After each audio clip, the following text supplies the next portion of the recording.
This is the problem with America. You have to stop telling us on what to do. Dr. Ahmad's journey in law began with a deep-rooted passion for justice. Raised in a modest family, he worked tirelessly to pursue higher education, eventually earning his law degree with honors. He did not stop there. Dr. Ahmad went on to obtain his doctorate, making him one of the most academically accomplished figures in Malaysia's legal field. His dedication to his studies has laid a solid foundation for his impactful career. Watch and pay attention, and I will share my thoughts later. I want to start by arguing that at this particular moment, the world is witnessing that the Western domination is continuously being challenged. Just a couple of weeks ago in Vientiane, in Laos, during the ASEAN summit, the top American diplomat with the Prime Minister of Malaysia, Anwar Ibrahim, and urged Malaysia to distance itself from certain nations, Russia in particular. Prime Minister's response was very resolute. He reminded the diplomat that Malaysia is a sovereign nation, and in no uncertain terms, he made it very clear to him that this is a problem with America. You have to stop telling us on what to do. Moments like these are one of the many that reflects a profound shift in our world. In 2019, Gambia, on behalf of 57 OIC member countries, filed a case before the International Court of Justice against Myanmar for its failure to stop the atrocities towards the Rohingyas. Now, this is Gambia, ladies and gentlemen.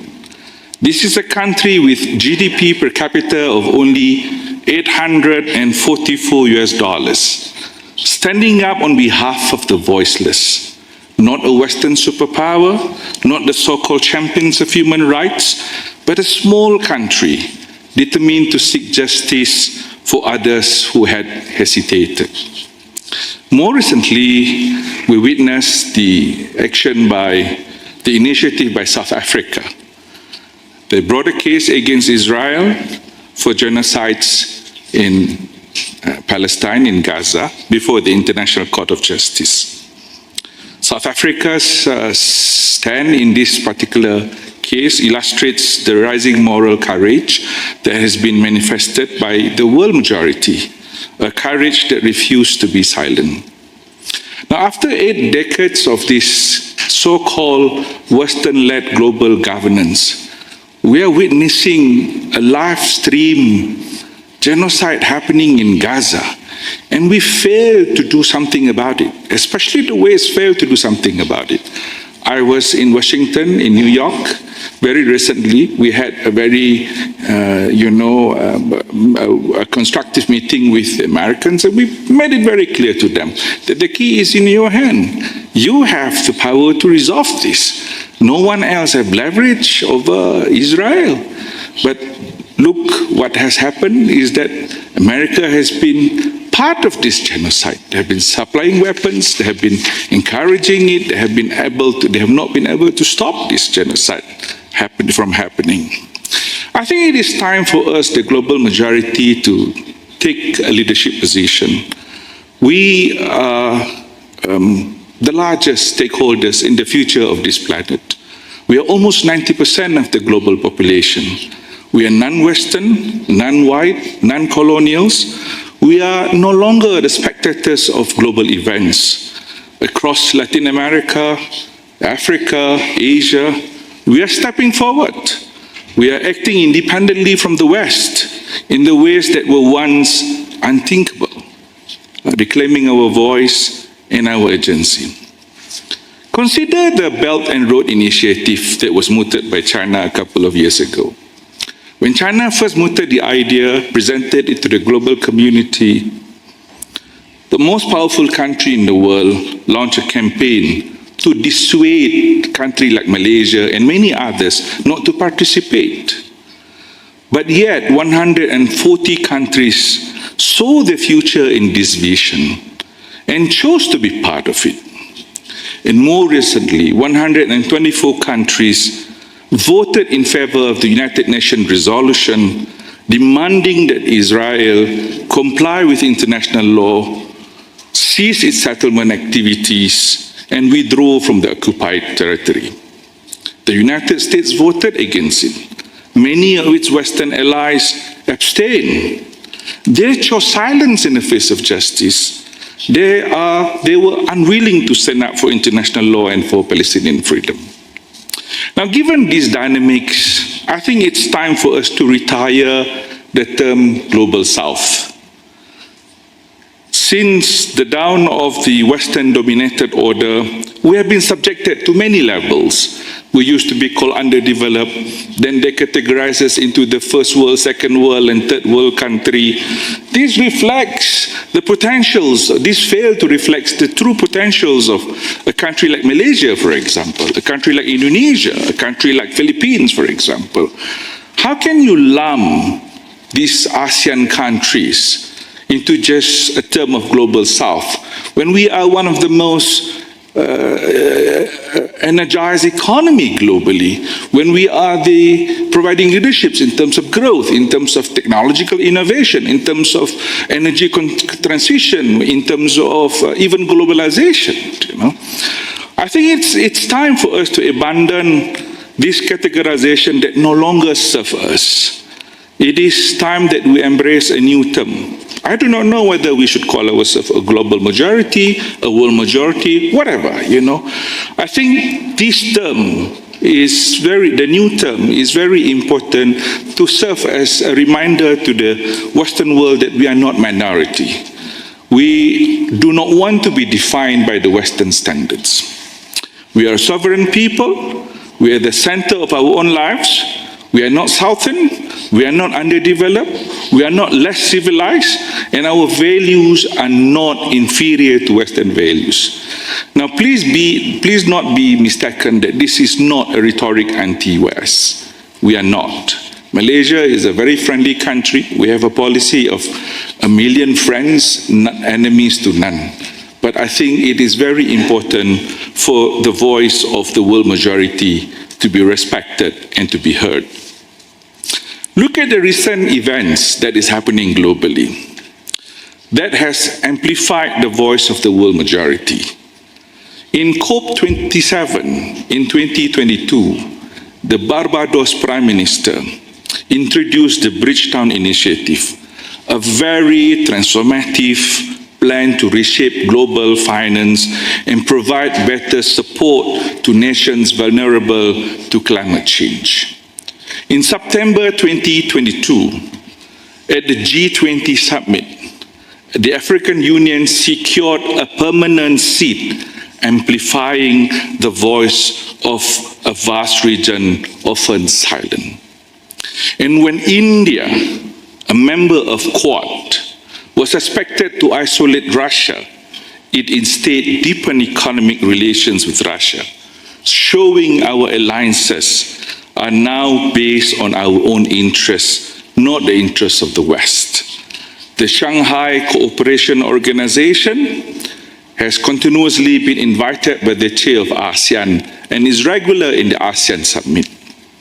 Today, BRIC countries are contributing to more than 35% of the global GDP, and its membership is growing dramatically, while G7 membership remains stagnant. It is time that the developed world stop treating the global majority as a mere playground for a zero-sum game of superpower competition. Now, I want to focus now to what can bring us together. I think number one, the thing that unites us is markets, our market. Together, we represent 90% of the global population. Think about that. Nearly 9 out of every 10 people on this planet are part of this global majority. That is a staggering force, an unprecedented potential. We are not just market, we are the marketplace. When we unite, we hold in our hands the power to drive demand, to shape the flow of trade, to support each other's industries, and to build economies around the world. We don't have to depend on anyone else. So we have everything we need right here among ourselves to create an engine of prosperity that lifts us all. Second, it's our commitment to planetary health. Here is the hard truth. The world majority is not responsible for most of the carbon emissions that is warming our planet.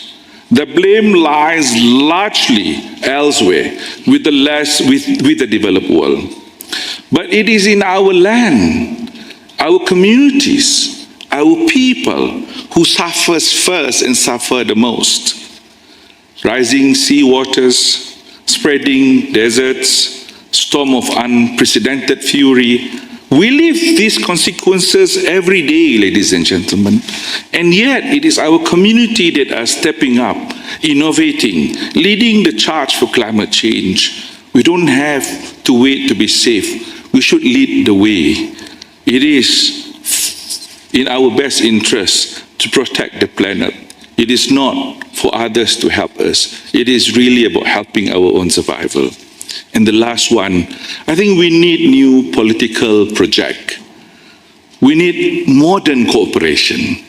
I think enough of this security partnership beyond geopolitical blocks. We need to look into how we can work together in new areas like artificial intelligence, for example. There is a huge gap between the developed and the developing worlds when it comes to artificial intelligence. But no one is actually helping the developing countries like Malaysia, for example, to develop our capacity when it comes to artificial intelligence. Let's work together to probably build a platform for education and bring education using technology to the last, to the least, to the most destitute of the global population. Let's look at how we can actually empower women, how we can actually bring technology to empower new kind of entrepreneurships. I think this is the kind of projects that we should really focus, and this is more meaningful than continue to engage with ourselves with the rhetorics of global politics. Dr. Ahmad's career is marked by high-profile cases and a commitment to serving marginalized communities. Some of his most notable cases involve defending human rights, tackling corporate corruption, and challenging governmental abuses. He has made headlines for defending freedom of speech and pushing back against unjust policies, reinforcing the value of transparency in the legal process. These cases have not come without challenges. Facing opposition from powerful forces, Dr. Ahmad remains undeterred, continually advocating for a fair and just legal system in Malaysia. His work not only reshaped public trust in the law, but also serves as a reminder of the importance of accountability. Apart from his legal practice, Dr. Ahmad has contributed significantly to the Malaysian legal system, a thought leader. He has been involved in a drafting policy proposal aimed at reforming outdated laws and advancing civic liberties. He is often seen speaking at conferences and workshops,